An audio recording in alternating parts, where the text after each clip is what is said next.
If you are an avid explorer of the world, you would have come across some unconventional types of tourism throughout your journeys.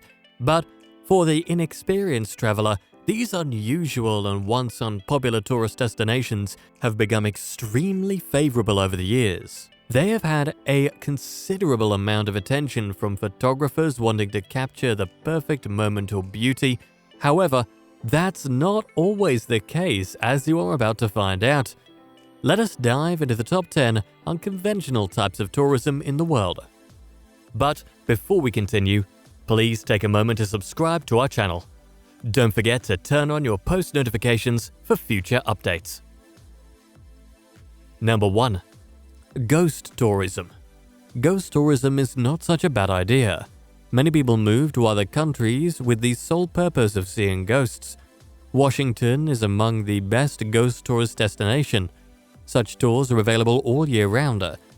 Streets away from the White House, you can consider visiting Lafayette Park. Here, the tour guides will regale you with the accounts of crimes of passion, stories of duels, conspiracy tales, and reports of assassinations. There are several terrifying ghost stories that might make your hair stand by the end of it. Number 2. Sex tourism. Sex tourists, as the term implies, are people who jump ship abroad for sex.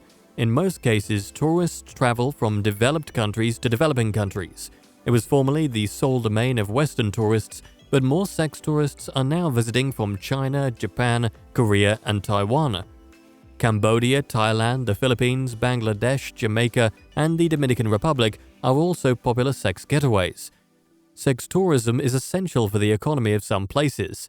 Places like Thailand profit from this business, which accounts for almost 12% of the country's GDP. However, this type of tourism is illegal in most places. Number 3.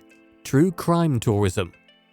If you love watching true crime dramas, then this may be just right for you. Crime tourism has become popular in recent years, with many tourists visiting London's Whitechapel for a tour of several crime scenes of Jack the Ripper. Now, if that tickles your fancy, you wouldn't want to miss out on a 5-day tour of fabled Transylvania, where, according to NBC News, Vlad the Impaler has estimated to have killed 80,000 people. You can also buy tickets to attend tours that track Ted Bundy's wanderings through Capitol Hill in Seattle, Washington. Number 4. Suicide tourism. When we're talking about the most unconventional types of tourism, suicide ranks high on the list. The act of committing suicide is illegal in various countries, but not in Switzerland. Yes, you heard that right. These days, Switzerland notices a new category of visitors that travel from their home countries to access suicide services there. Like slum tourism, suicide tourism is also a controversial one, but its supporters claim that if people have made their choice and are willing to die on their own accord, it's only fair they have the last say. Number 5. Shark tourism. How can you miss out on shark tourism, especially if you consider yourself to be a nature enthusiast who enjoys being adventurous and exploring new creatures? This form of tourism has grown in popularity off the coast of Massachusetts' Cape Cod, with various companies providing opportunities to see the great white sharks up close and personal. Similar to seal and whale watching, white shark spotting has also become a well-established maritime tourist activity. Number 6. Drug tourism.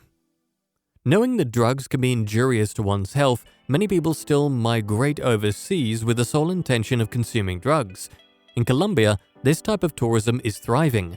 People from Australia and the West often travel to Colombia to consume cocaine, and the reason behind this popularity is that cocaine is dirt cheap, especially compared to how much you would have to cough up in the West. Not only that, but cocaine is significantly easier to obtain because it is publicly marketed on street corners. And if you're afraid of the local police, don't worry, they would never disturb you or the sellers provided they're bribed. Number 7. Disaster tourism. It is crystal clear that any natural or manufactured disaster destroys an area, but there are some people who are fond of visiting these places. They are none other than disaster tourists. These tourists satisfy their curiosity by seeing the effects of a disaster firsthand. In the United States, a popular destination for this type of tourism is the Pearl Harbor, which was destroyed by the Japanese during World War II including Gettysburg, Pennsylvania. Gettysburg was the bloodiest battleground of the American Civil War, with over 50,000 losses in just 3 days. Number 8. Castle tourism. Castle tourism has a lot to offer for sightseers. Those who are admirers of architectural masterpieces should visit Europe at least once in their lifetime. As we know, Europe has thousands of castles. These castles are not only famous for their religious purposes, but also for their magnificent architecture. Among all others, Bran Castle enjoys the highest prestige from visitors that is better famous for its nickname Draculas Castle. Interestingly, this single spot is an elegant combo of both history and majesty. Number 9. Experimental tourism. Among the most exciting and on-the-edge types of tourism for explorers and adventure lovers tends to be experimental. This type of tourism includes the act of trying something new and previously uncharted. Leaving your hometown to a different location for experimental tourism is a must, so why not wave goodbye to your home country and go ahead and experiment with the unexpected? And you can certainly enjoy this tour with your friends or go completely solo, whatever suits you. Number 10. Slum tourism. Slum or poverty tourism is sometimes referred to as reality tourism, people who choose to satisfy their curiosity for people that are less fortunate. Tourists tend to visit the poverty-ridden and congested slums of Rio de Janeiro in Brazil, Mumbai in India, and Manila in the Philippines. This type of tourism is controversial, but supporters argue that this is a good way to raise awareness about poverty. On the other hand, others believe that it is only an excuse to look at the more impoverished end of the spectrum.